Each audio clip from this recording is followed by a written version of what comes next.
Bon, voilà, alors, du coup, voilà, vous avez vu un peu les rythmes signatures, les 4 en tout cas, hein.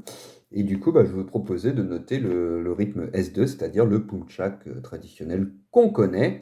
Et vous avez peut-être été... Alors oui, j'ai juste rajouté le flight plan, c'est quoi? C'est le plan de vol. Alors on va travailler évidemment les rythmes signatures, les fils, les breaks. On va essayer de noter la difficulté de tout ça, du moins pour les rythmes signatures et pour les fils et breaks, on va essayer de comprendre, plus que de noter la difficulté, parce que forcément un fil et un break c'est difficile, on l'a jamais fait, mais surtout de comprendre comment le jouer en musique.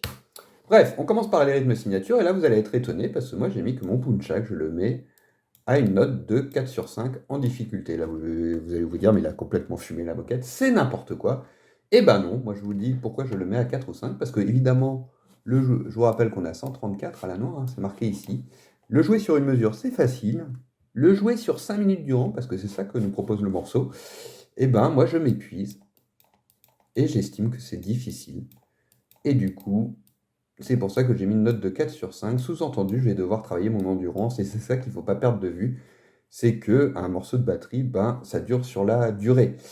Et le jouer sur une mesure, ça peut être facile. Évidemment, si on jouait sur une mesure, j'aurais mis 1, il n'y a pas de problème. Par contre, le jouer sur 5 minutes, pour moi, c'est une difficulté de 4 sur 5. Et les crashs, ce qui peut paraître plus dur, j'ai mis 2 sur 5 parce que, en fait, les crashs, on le fait peut-être pendant 30 secondes, une minute, beaucoup moins longtemps. Donc voilà, là j'ai mis 3 parce que les caisses claires sont décalées et que ça demande un peu de travail.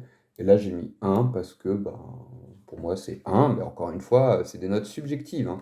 Ce qu'on veut, c'est que chacun, c'est qu'il faut noter. Et donc forcément, là quand je regarde ça, maintenant que j'ai mis des notes, qu'est-ce que je vais travailler le plus durant tout cette cover, sur mes séances de travail? C'est le rythme S2. Et c'est peut-être pas celui que j'aurais choisi si j'avais pas fait cet effort de noter. J'aurais peut-être choisi le rythme S4. Mais pour moi, le rythme S4, il est plus simple que le rythme S2 parce que là, il va falloir travailler l'endurance. On l'a déjà dit.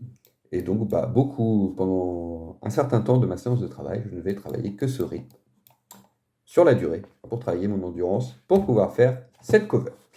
Alors, après, il y a tout le. Donc là, on a fait le flight plan des rythmes signatures. Les variantes, bon, comme son nom l'indique, c'est une variante. Donc si on arrive à jouer ça, normalement, on devrait réussir à jouer la variante. Il nous reste le travail des fils et breaks. Alors, bon, là, ça pourrait paraître simple, donc on ne va pas en parler. On va surtout parler du fil F1. Et le fil F1, il ressemble à ça. Et là qu'on voit ça, on se dit, oulala, qu'est-ce qui se passe? Je comprends rien. Alors, ma méthodologie de travail pour travailler les fils. Donc je vous rappelle qu'on est en 4-4, hein, on peut l'écrire C. Ça veut dire 4-4, c'est exactement pareil. Donc, qui dit 4-4 dit qu'il va falloir placer 4 temps, chaque temps étant une noire. Le premier temps, c'est facile, c'est forcément la première note de la mesure. Donc, il nous reste à placer 3 temps. 1. 2 croches, ça fait une noire, non? Il me semble. Donc, forcément, le 2, c'est ce qui va arriver après les 2 croches. C'est cette chose-là. Ok. Du coup, qu'est-ce qui se passe? 2 croches, ok. Là, j'ai ce qu'on appelle un quart de soupir. Ça dure... Combien de temps ça dure un quart de soupir? Ça dure une demi-croche.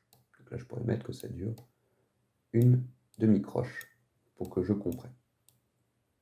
Et forcément, qu'est-ce qui se passe si dans un temps, il y a 4 demi-croches, hein, d'accord?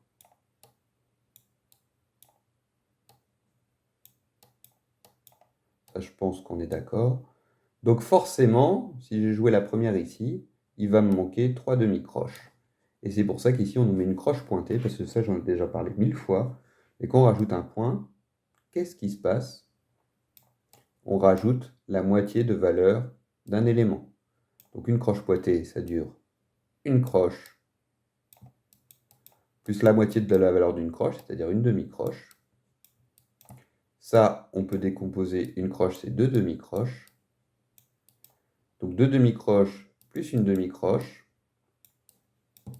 ça fait 3 demi-croches. Voilà, alors si vous n'avez pas compris le raisonnement, mettez en pause la vidéo, revoyez ce passage, mais cette note-là va durer 3 demi-croches. Et ça tombe bien, comme on en avait déjà joué une, 3 plus 1, ça fait 4, et donc là, on a 4 demi-croches, on a fini notre deuxième temps, donc le troisième temps est forcément ici, ok. Là, je vois croche pointée, on l'a déjà dit, ça fait 3 demi-croches, plus la syncope, j'en ai déjà parlé, hein, donc c'est l'équivalent d'une demi-croche, 3 demi-croches plus une demi-croche, ça fait 4 demi-croches, notre quatrième temps est ici. Bon, ça c'est le travail le plus compliqué, essayer de bien placer les temps là où ils sont. Là, on pourrait aussi raisonner autrement. On se dit un demi-soupir, c'est l'équivalent d'une croche, donc forcément croche plus croche, ça fait un temps. Je vais retomber ici, donc ça c'est forcément le début de mon quatrième temps. Bref, chacun trouve la méthode qu'il veut. Et moi, comment je travaille? Ah, je mets pause, le facteur arrive.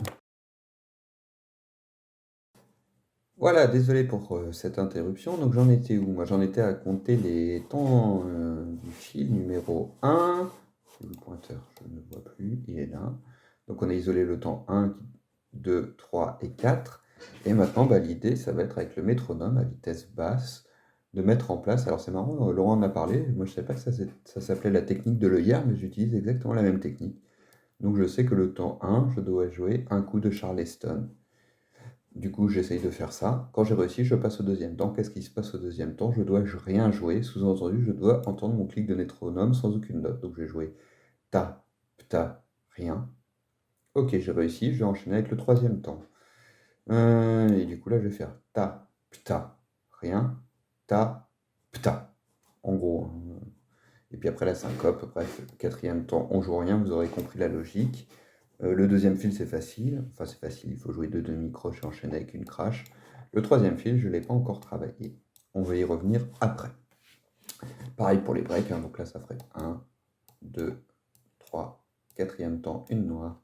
Premier temps, deuxième temps, troisième temps, quatrième temps, rien. Donc je commence avec le premier temps, le deuxième temps, le troisième temps, le quatrième temps, rien.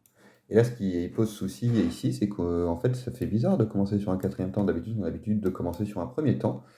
Donc, ben voilà, c'est pas le même travail qu'ici. Un break, ce n'est pas un fil, pour moi en tout cas. Et là, ça peut déstabiliser. Et attention, on peut se perdre dans le morceau si on compte pas bien. Donc là, je ferai vraiment l'effort de compter 1, 2, 3 à chaque fois pour bien commencer au quatrième temps. Sinon, je vais me perdre.